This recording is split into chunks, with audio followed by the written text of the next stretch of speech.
Welcome back. અમદાવાદના ગ્રામ્ય વિસ્તારોમાં ધોધમાર વરસાદના કારણે અનેક વિસ્તારો પાણી થયા છે। વિરમગામ શહેરમાં માંડલ રોડ પર વરસાદી પાણી ભરાયા છે। શેઠ એમજે હાઈસ્કૂલની બહાર રસ્તા પર પાણી ભરાતા વાહન ચાલકો અને વિદ્યાર્થીઓને હાલાકી વેઠવાનો વારો આવ્યો હતો।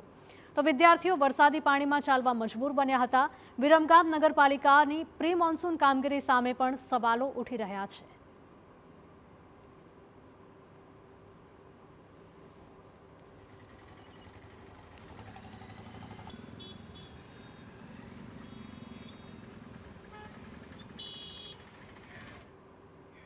વડોદરાના ગ્રામ્ય વિસ્તારોને મેઘરાજાએ તરબોળ કર્યા છે। શિનોર તાલુકામાં ધોધમાર વરસાદના કારણે શિનોર સાધ્વી રોડ પર રેલવે ગરનાળામાં પાણી વહેતા થયા હતા।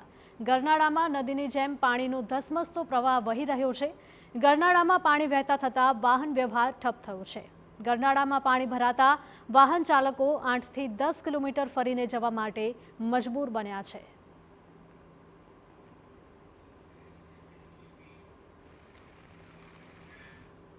તો આવતીકાલથી ગુજરાતમાં વધશે વરસાદનું જોર। હવામાન નિષ્ણાંત અંબાલાલ પટેલ દ્વારા આગાહી આપવામાં આવી છે। 25 થી 30 જૂન સુધી ભારેથી અતિ ભારે વરસાદની આગાહી આપવામાં આવી છે। ઉત્તર ગુજરાત, મધ્ય ગુજરાતમાં ભારે વરસાદ પડશે। રાજ્યના પૂર્વના ભાગો અને દક્ષિણ ગુજરાતમાં પણ ધોધમાર વરસાદ પડશે। તો જુલાઈની શરૂઆતમાં પણ રાજ્યમાં ભારે વરસાદના એંધાણ છે। એટલે 25 જૂનથી ભારે અતિભારે વરસાદ થવાની શક્યતા છે, જેમાં દક્ષિણ ગુજરાતના ભાગમાં ભારે અતિભારે વરસાદ થવાની શક્યતા છે।